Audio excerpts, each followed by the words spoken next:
Radio Shack was a big player in the computer business starting in the 1970s with the TRS-80 line of computers. In fact, by the mid-80s, Radio Shack was selling at least a half a dozen different computers. And I don't just mean different variations, but rather completely different and incompatible computer architectures. For example, they were still selling the TRS-80 line of computers mostly as business machines at this point, and these were extremely expensive, often selling for thousands of dollars. And for the home market, they also had the color computer, which was much cheaper, starting at $239. In fact, at even lower cost, they had the short-lived color computer MC-10, which was a separate architecture from the regular one. You could get one of these for just over $100. They also had the popular Model 100 portable computer, and if that was too large, then there was their line of pocket computers. In the early 1980s, it was not uncommon for computers to be completely incompatible with one another. And that would include big players from companies like Commodore or Atari or pretty much anybody else. In fact, there were probably 100 different computer architectures at the time that were completely incompatible with each other. However, in 1984, that started to change with the introduction of MS-DOS compatible computers. And Radio Shack also saw an opportunity here. Now, they had already been selling their Tandy 2000 line of computers, which claimed to be MS-DOS compatible. However, it wasn't nearly compatible enough, and more or less only worked with text-based MS-DOS software. It also started around $2,750, which wasn't exactly cheap at the time, but it did have an 8186 running at twice the speed of IBM's product. However, it was never a huge market success due to the lack of compatible software. But Tandy's success with IBM compatibles would change in November of 1984 with the introduction of the Tandy 1000. Radio Shack. Here it is. The Tandy 1000 SL computer system. IBM PC compatible and sale price for under $9.99. To understand the Tandy 1000, we really need to look at IBM's own PC Junior product, which had come to market 8 months earlier. The PC Junior was supposed to be IBM's way to better enter the home market. However, it had several problems keeping it from succeeding. Notably, it had a terrible chiclet-style keyboard, very little RAM compared to the regular IBM PC, and it wasn't 100% compatible either. What's worse, it sold at a price much too high for the home market. However, the PC Junior did have two things going for it. For one thing, they had upgraded the CGA graphics so that it could finally display a full 16 colors, even on an RGBI monitor, which was the standard monitor type most people were using. IBM also included a 3-voice sound chip based on the Texas Instruments SN76496 sound generator. This same sound chip was already used in dozens of arcade machines and in several home computers such as the TI-99-4A and the BBC Micro, and also in several notable game consoles such as the Sega Genesis and the ColecoVision. When Tandy set out to make a new IBM compatible system, they were actually shooting to make an IBM PC Junior compatible system, and thus they incorporated the graphics and sound from the PC Junior into their new Tandy 1000 system. However, by the time the Tandy 1000 came to market, it became clear the PC Junior wasn't doing as well as they thought. So they kind of dropped the PC Junior aspect from all the marketing material and instead just said the Tandy 1000 was an MS-DOS computer. But what Tandy ended up making was actually a better IBM than IBM was making themselves. The Tandy had a more modern appearance than the IBM and most other clones. There are a few things that really set the Tandy 1000 apart from IBM. For one thing, a lot of things were actually integrated onto the motherboard, such as the video, the audio, a serial port, a somewhat proprietary printer port, and even 2 joystick ports. And all of these things were actually separate cards on an IBM system, and even on most clones of the time. And this helped to reduce cost. In fact, the concept of having a chipset on a motherboard started right here with the Tandy 1000, as it was the first computer to integrate most of the glue logic, disk controllers, and other things into a single chip.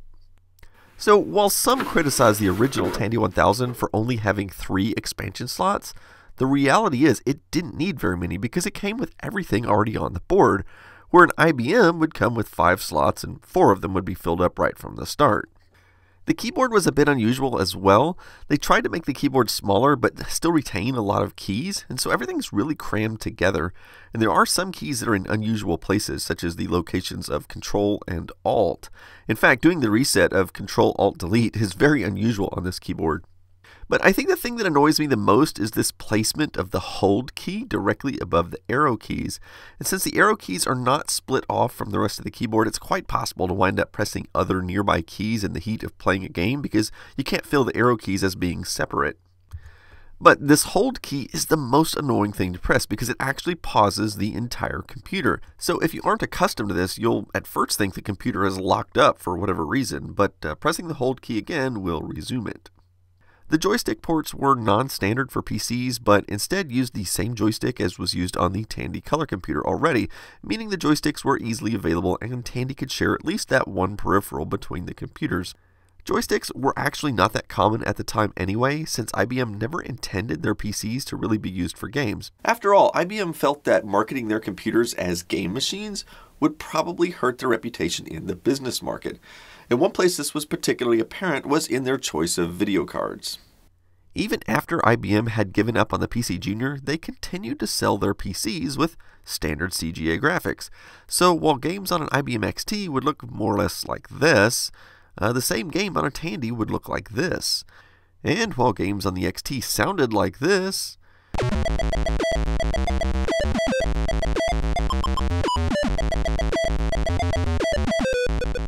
games on the Tandy machine sounded like this.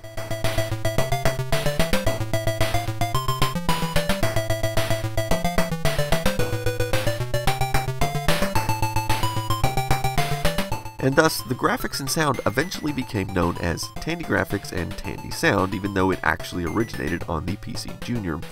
The interesting thing is, the Tandy machines used the same monitor type as any IBM computer with a CGA card would use. And that's because the 4-color limitation of IBM's CGA card was actually not a limitation of the monitor itself, rather it was a limitation of the video card. And thus, you can use any CGA monitor on your Tandy 1000 and enjoy full 16-color graphics. Just to clarify the graphical capabilities, regular CGA had essentially 3 modes. You had a text mode with all 16 colors, then you had the 320x200 graphics mode with 4 colors, and this was the most common mode used in games, and then you had a high resolution mode with only 2 colors. Some business applications and a few games made use of this, but this is essentially what you got with a regular IBM PC or compatible clone.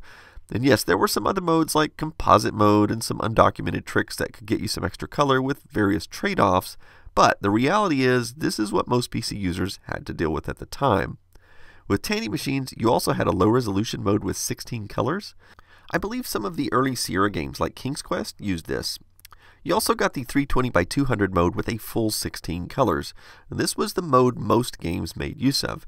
Then there was a high-resolution mode with 4 colors, which was seldom used, and later model Tandy machines even added a 16-color high-resolution mode, which is even more rare because software developers would be hesitant to use this and advertise their software works with Tandy 1000 machines because most customers wouldn't know if their Tandy 1000 supported this mode or not.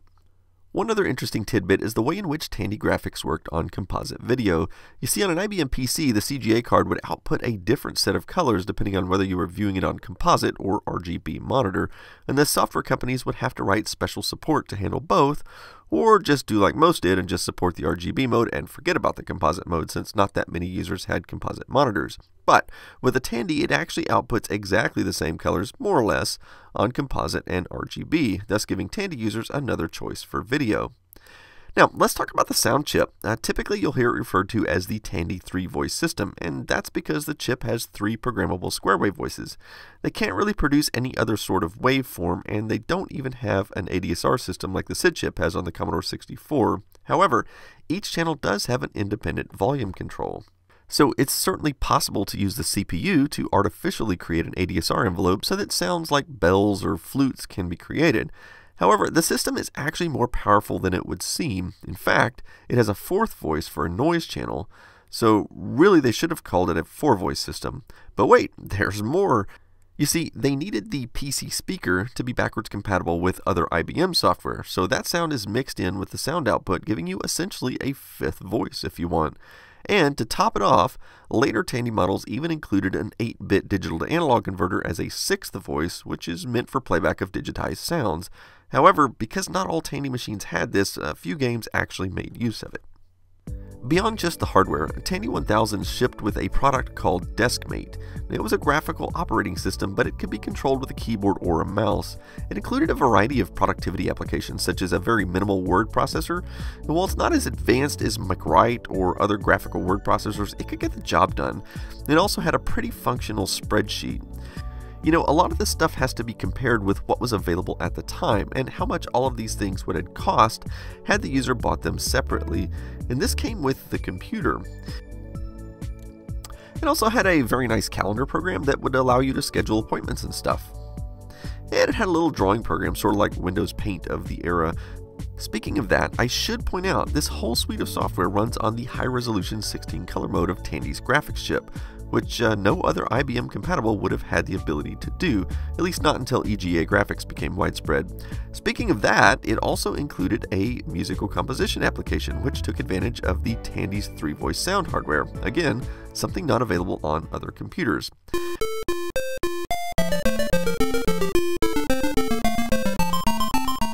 And last but not least, it had a terminal application for using your modem.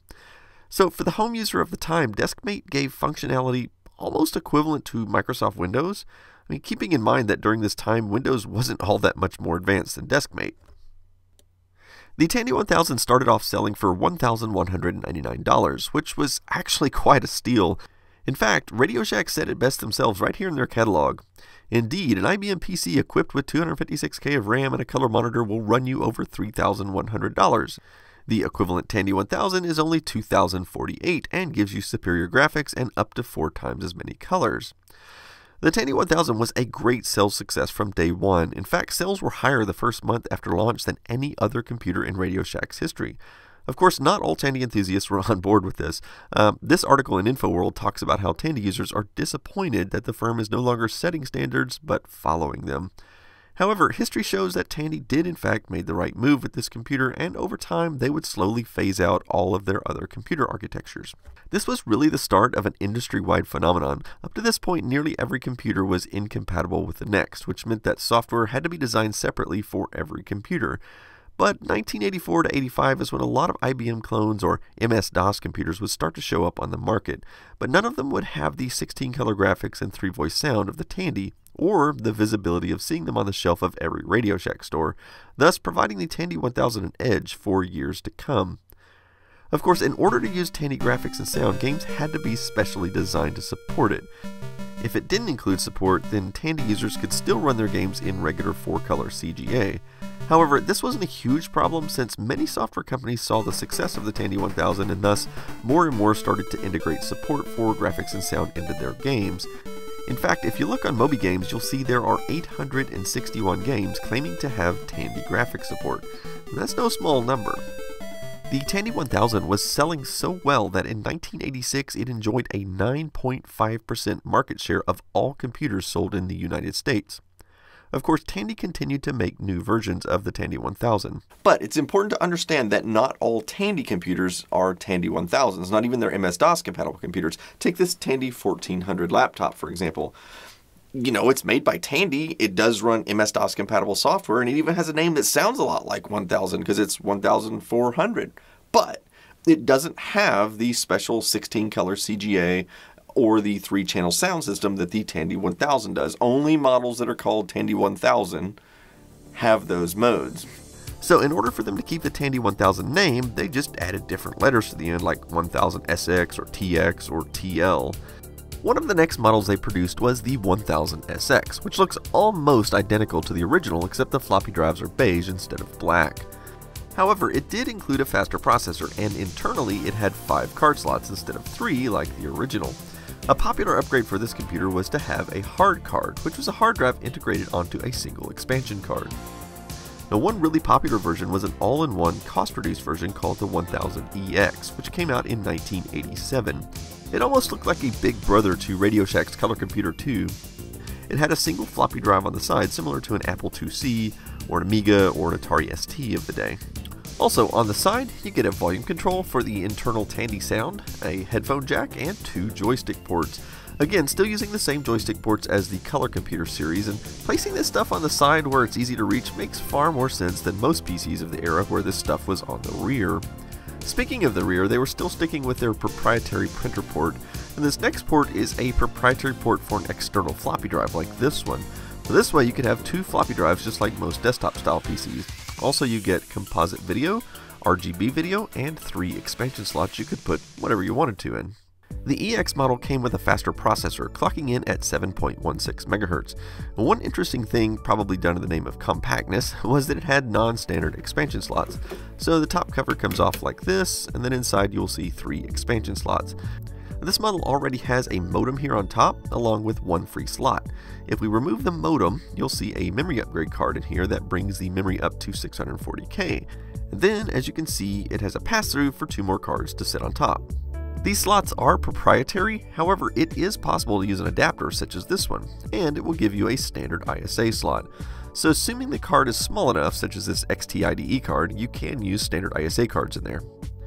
Also, an external drive was available if you wanted to have 2 floppy drives, which was a common setup for most PCs of the era. One awkward issue with this computer, however, was always monitor placement. I mean, it looks like maybe you could set a monitor on top, but you can't. Ideally, you'd want a computer desk with a monitor shelf, or you could use the shelf that they advertised along with the computer. The HX model sold for $799, which was actually a really good deal at the time for an IBM compatible computer of any sort, much less one with superior graphics and sound, plus a faster CPU, and this computer was very popular. However, 5¼ floppy disks were starting to go out of style in the late 1980s, so the very next year in 1988, they replaced the EX with the HX model. Now the HX moved the floppy drive to the front along with a second drive bay where you could mount either an additional floppy drive or even a hard drive. However, one neat feature of the HX model is that it can boot from ROM. So if you have no disk in the drive, and presumably no hard drive, it'll boot MS-DOS 2.11 from ROM. And that's really handy because that means if you wanted to play a game from disk, for example, you don't have to boot a DOS disk first. The HX model was better, but sold for only $699, which was $100 cheaper than the previous model. And this was one of the best-selling Tandy 1000 machines ever made. An interesting comparison to make would be with the Amiga 500, which was also selling for $699 at the time. There's no question that the Amiga was better in terms of graphics and sound, but the Tandy certainly had an advantage of a much larger software library. Of course, by the 1990s, the Tandy 1000 was starting to lose its competitive edge, and the competition was coming on multiple different fronts. For one thing, Tandy's 16-color graphics and 3-voice sound was no longer at the head of its game. Computers with 256-color VGA cards had become somewhat common and seemed to be the new emerging standard. And by this time, sound cards like the AdLib and Sound Blaster were starting to become standardized as well.